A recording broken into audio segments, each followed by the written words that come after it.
De la vocation à l'impact. Découvrez votre passion et mettez-la en application. Un article de Nick Craig, président de l'Authentic Leadership Institute, et Scott Snook, chargé d'enseignement en administration des affaires à la Harvard Business School. Les 2 jours les plus importants de votre vie sont le jour où vous êtes né et le jour où vous découvrirez pourquoi. Mark Twain. Au cours des dernières années, l'intérêt suscité par le leadership au service d'une vocation a explosé. C'est avec conviction que les universitaires soutiennent que la fonction la plus importante d'un cadre, c'est d'être le garant de la finalité de l'organisation.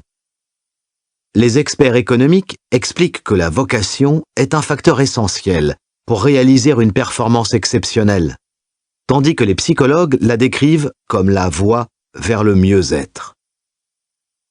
Les médecins ont constaté que les personnes qui avaient un but dans la vie étaient moins susceptibles de tomber malades. De plus en plus, la vocation nous est présentée comme la clé pour naviguer dans le monde complexe, instable et ambigu auquel nous sommes aujourd'hui confrontés. Monde où les stratégies évoluent constamment et où l'on a du mal à distinguer les bonnes décisions des mauvaises. En dépit de la généralisation de cette compréhension, un défi de taille subsiste. Dans le cadre de notre travail, qui consiste à former des milliers de managers au sein d'organisations, de General Electric aux Girl Scouts, et à enseigner à tout autant de cadres et d'étudiants à la Harvard Business School, nous avons constaté que moins de 20% des leaders avaient un sens aigu de leur propre vocation. Et ceux qui sont capables de traduire leur vocation par un énoncé concret sont encore moins nombreux. Certes, ils peuvent formuler clairement la mission de leur entreprise. Chez Google, organiser l'information à l'échelle mondiale et la rendre universellement accessible et utile. Ou encore chez Charles Schwab, célèbre maison américaine de courtage en bourse, l'allié inébranlable de l'investisseur individuel. Mais si on leur demande de décrire leur propre vocation, c'est généralement à une formulation générique et vague qu'ils ont recours. Aider les autres à exceller, assurer la réussite, donner à mes collègues l'autonomie dont ils ont besoin pour exceller. Le fait qu'ils soient très peu nombreux à disposer d'un plan clair pour traduire cette vocation dans la pratique pose tout autant problème. En effet, les leaders limitent de ce fait leurs aspirations et échouent souvent à réaliser leurs objectifs professionnels et personnels les plus ambitieux. Notre but est de changer cette situation en aidant les cadres à trouver leur vocation en matière de leadership, à la définir et à la mettre en pratique. S'appuyant sur le travail majeur réalisé par notre collègue Bill George, nos programmes couvraient à l'origine un large éventail de sujets associés au leadership à proprement parler. Mais ces dernières années, la vocation est devenue la pierre angulaire de notre enseignement et de notre accompagnement.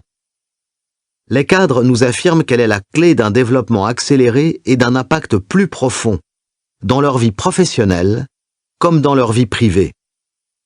En effet, nous estimons que formuler votre vocation et trouver le courage de la vivre en tant que leader, ce à quoi nous faisons référence par la formule de la vocation à l'impact, est l'action la plus importante que vous puissiez entreprendre en termes de développement. L'idée en bref. Le problème. De plus en plus, la vocation est considérée comme la clé pour naviguer dans le monde complexe auquel nous sommes aujourd'hui confrontés. Un monde où les stratégies évoluent constamment et où l'on a du mal à distinguer les bonnes décisions des mauvaises. Dans le même temps, peu de leaders ont un sens aigu de leur propre vocation en matière de leadership ou un plan clair pour le traduire en mesures concrètes. En conséquence, ils échouent souvent à réaliser leurs objectifs professionnels et personnels les plus ambitieux. La solution. La première étape pour découvrir votre vocation en matière de leadership consiste à fouiller votre vécu à la recherche des thèmes majeurs qui révèlent vos passions et vos valeurs de toujours. Vous rédigerez ensuite un énoncé de vocation concis qui vous donnera du courage et de l'énergie. Enfin, vous élaborerez un plan de la vocation à l'impact. Un plan efficace. Pour qu'un plan soit efficace, utilisez un langage qui n'ait du sens que pour vous. Concentrez-vous d'abord sur vos aspirations globales. Définissez ensuite les objectifs à plus court terme, en travaillant à rebours avec un degré de spécificité croissant. Mettez en avant les forces que vous apporterez à la table. Adoptez un point de vue global sur le travail et la famille.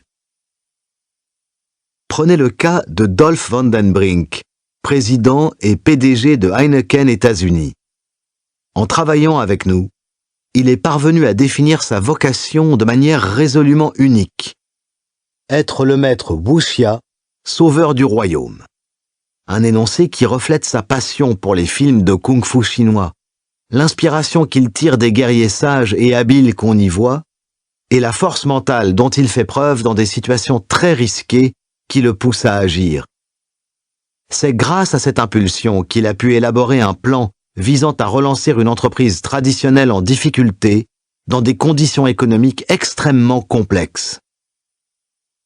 Nous avons également vu un responsable d'activité de détail évoquer sa vocation récemment cernée avec précision.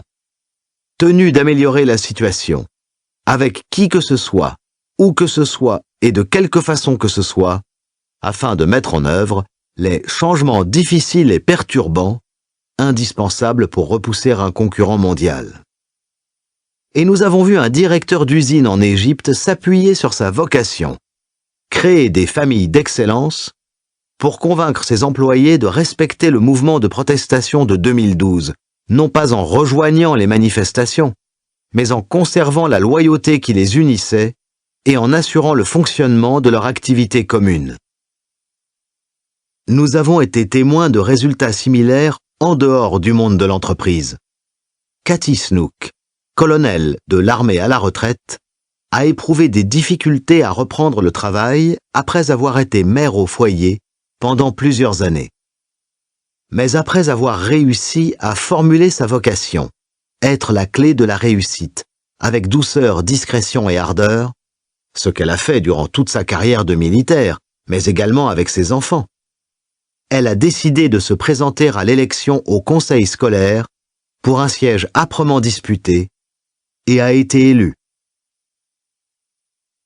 Cette réflexion, nous l'avons également appliquée à l'échelle des organisations.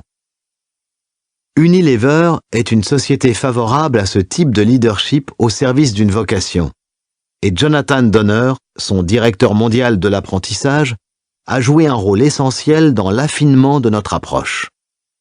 En travaillant avec sa société et plusieurs autres organisations, nous avons aidé plus de 1000 leaders à suivre le processus de la vocation à l'impact et avons commencé à suivre et à examiner les progrès qu'ils avaient accomplis au cours des 2 ou 3 dernières années. Beaucoup ont connu des résultats spectaculaires, allant d'une promotion de 2 échelons à une amélioration durable des résultats commerciaux. Plus important, une large majorité d'entre eux nous dit avoir développé une nouvelle capacité à s'épanouir, même dans les moments les plus difficiles. Dans cet article, nous présentons notre